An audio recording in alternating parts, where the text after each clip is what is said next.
दोस्तों, आज हम एक ऐसे दौर में खड़े हैं जहां जनता की समस्याएं दिनों दिन बढ़ती जा रही है। जिम्मेदार सिर्फ आश्वासन देने में व्यस्त है। बायतू, गिड़ा, पाटौदी और पूरे क्षेत्र में इस भीषण गर्मी में लोगों के पीने का पानी नहीं मिल रहा है। योजनाएं फेल साबित होती हुई नज़र आ रही है। मवेशी गोवंश प्यास से तड़प रहे हैं।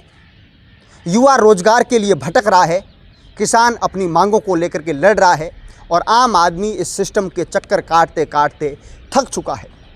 सरकारें बदलती है, भाषण बदलते हैं, लेकिन धरातल की स्थिति वैसी की वैसी नज़र आती है। लेकिन अब जनता वादे नहीं, जनता काम चाहती है, जनता विकास चाहती है। और इसी को लेकर के राष्ट्रीय लोकतांत्रिक पार्टी इन तमाम मुद्दों को लेकर के 25 मई को एसडीएम कार्यालय का घेराव करने जा रही है। क्षेत्र के तमाम मुद्दे हैं। बताइए जलाराम जी, क्या मुद्दे हैं और किन मुद्दों को लेकर के एसडीएम कार्यालय का घेराव करने आप जा रहे हैं? बायतू क्षेत्र के अंदर आज इस भीषण गर्मी के अंदर जो आमजन को पीने की पानी की जो असुविधा हो रही है, आमजन को पीने का पानी नसीब नहीं हो रहा, उनको मिल नहीं रहा है। और यहाँ पर जो पशु पक्षी और मवेशी है वो आज मर रहे हैं। तो इस दौर के अंदर जब भाजपा और कांग्रेस दोनों पार्टियाँ सो गई, तब हम लोग मैदान के अंदर आए और हमने कहा कि हम राष्ट्रीय लोकतांत्रिक पार्टी के बैनर तले हम लोग किसानों के पक्ष में, आमजन के पक्ष में आंदोलन करेंगे। और स्थानीय प्रशासन, जलदाय विभाग और सरकार को हम ये चेताएंगे कि आप लोग हाथों हाथ इन किसानों को, इन आमजन को पानी की आप लोग व्यवस्था करें। आज आमजन पीने के पानी के लिए यहाँ बायतू क्षेत्र के अंदर आमजन को बाहर से टैंकर मंगवाने पड़ते हैं और प्रति टैंकर के कम से कम 15 से 20 हज़ार रुपये वो टैंकर के वाला ले रहा है। तो आप समझ सकते हो कि कितनी भारी किल्लत आमजन को है। ये कोई इस साल नहीं है, बायतू के अंदर लगातार ये पिछले 10-15 सालों से ये चलता आ रहा है कि यहाँ पर ज्यों ही गर्मी आती पानी की समस्या शुरू हो जाती है। और साथ ही साथ बायतू क्षेत्र के जो हमारे किसान हैं, उन किसानों का वर्ष 2024-25 का जो आदान अनुदान जो राशि है, वो राशि भी बायतू के किसानों के खाते के अंदर अभी तक इंश्योरेंस कंपनी ने नहीं डाली। बाकी जगहों पर हमने पता किया तो पता चला कि बाकी सारी जगहों पर, सारी विधानसभा क्षेत्रों के अंदर ये राशि किसानों के खातों के अंदर डाल दी, लेकिन बायतू के किसानों के खातों के अंदर ये राशि अभी तक नहीं डाली है। तो हमें लगता है कि ये जो इंश्योरेंस कंपनियां जो बाहर की होती है, ये क्या है कि सरकार के अंदर बैठे हुए उन लोगों के साथ में मिलकर, जो लोग होते हैं उनके साथ में मिलकर ये कंपनियां किसानों का जो क्लेम है, जो आदान अनुदान जो राशि है, वो राशि डकार लेती है। और वर्ष 2025 का जो बीमा कंपनी का जो क्लेम भी है, वो क्लेम भी किसानों के खाते के अंदर नहीं आया है। हमने ये ज़रूर सुना, हमने जब पता किया तो पता लगा कि हर गांव के अंदर ऐसे 15-20 ऐसे किसान हैं जिनके खाते के अंदर ये जो क्लेम है ये ज़रूर आया, बीमा क्लेम। बाकी किसानों के खाते के अंदर नहीं आया। और उन लोगों के खाते के अंदर आया जो लोग भारतीय जनता पार्टी से जुड़े हुए लोग हैं। तो हमें ये लगता है कि ये जो कंपनियां हैं, ये भाजपा जो समर्थित लोग हैं, जो भाजपा को वोट देते हैं, उनके खातों के अंदर तो ये पैसे डाल देगी। बाकी लोगों के खाते के अंदर ये लोग पैसे नहीं डालेंगे। ये वो पैसा ये इंश्योरेंस कंपनियां हड़पना चाहती है। लेकिन राष्ट्रीय लोकतांत्रिक पार्टी के कार्यकर्ता यहाँ मजबूत है, वो इन कंपनियों को ये पैसा हड़पने नहीं देंगे। और साथ ही साथ हमारे क्षेत्र के अंदर आप देख ही रहे हो कि बड़ी पार्टियां जो हमेशा बातें करती है कि हमने घर घर तक लाइट पहुंचा दी, हमने ये कर दिया, हमने उजाला कर दिया, हमने इतने 1000 कनेक्शन लाइट के दे दिए। लेकिन आज भी मुझे लगता है कि बाड़मेर, बालोतरा, जैसलमेर के अंदर सबसे ज़्यादा अगर कहीं बिजली से वंचित है तो वो बायतू के अंदर है। ऐसे हमारे 2500 से 3000 ऐसे आज भी परिवार है जो बिजली से वंचित है, उनके घर पर आज भी अंधेरा है। तो हमने आज से पहले भी बहुत बार बिजली विभाग से मांग भी करी थी, लेकिन उनकी कानों तक अभी जू नहीं रह रही है। इसलिए हमने ये आह्वान किया कि हम लोग एसडीएम कार्यालय का घेराव करेंगे और सभी जो विभागों के अधिकारी है उनको यहाँ मौके पे बुलाएंगे, उनसे वार्ता करेंगे।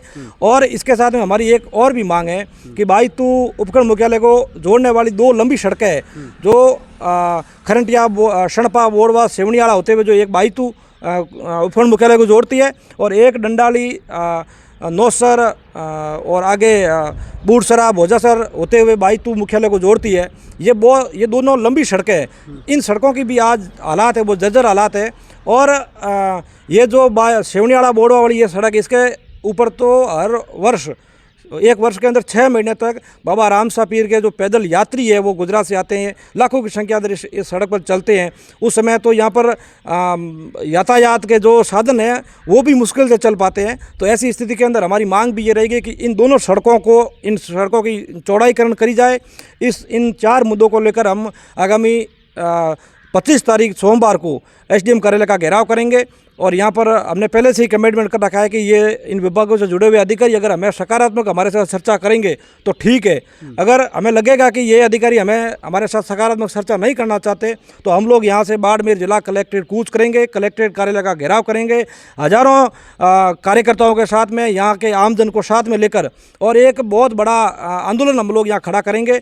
और वहाँ पर भी हमारी अगर बात नहीं सुनी जाएगी तो हम लोग वहाँ अनिश्चितकालीन धरना देकर बैठेंगे और हमारे यहाँ के आम आवाम को, आम जनता को लाभ पहुँचाएंगे। और मैं राष्ट्रीय लोकतांत्रिक पार्टी के कार्यकर्ताओं से निवेदन भी करना चाहूँगा कि आज जिस परिस्थिति के अंदर हम लोग खड़े हैं, हमारी सरकार नहीं है, हमारी सरकार के अंदर हिस्सेदारी नहीं है, आज हमारा कोई विधायक नहीं, लेकिन आप लोग देख रहे हैं कि पूरे राजस्थान के अंदर विपक्ष की भूमिका जहाँ पर कांग्रेस को निभानी चाहिए थी वहाँ कांग्रेस तो अपने घर के अंदर सोई हुई है। लेकिन राष्ट्रीय लोकतांत्रिक पार्टी के हमारे नेता हनुमान बेनीवाल जी और राष्ट्रीय लोकतांत्रिक पार्टी के लाखों कार्यकर्ता सड़कों पर संघर्ष कर रहे हैं आमजन के लिए।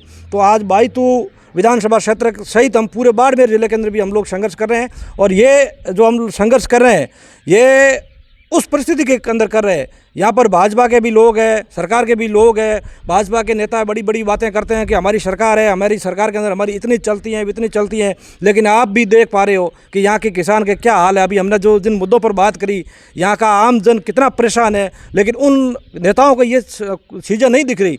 आज हमारे यहाँ पर जो विपक्ष के जो एमएलए है कांग्रेस पार्टी के हरीश चौधरी जी, वो मध्य प्रदेश जाकर के वहाँ पर ये कहते हैं, सोशल मीडिया पे हम देखते हैं कि हम लोग मध्य प्रदेश के अंदर किसानों की आवाज़ उठा रहे हैं। तो मैं विधायक महोदय से भी कहना चाहूँगा कि आप मध्य प्रदेश को छोड़ो, यहाँ पर जो स्थानीय लोग हैं, जिन लोगों ने आपको वोट देकर आपको इस काबिल बनाया कि आप मध्य प्रदेश जा सको, उन लोगों की पहले समस्या सुनो।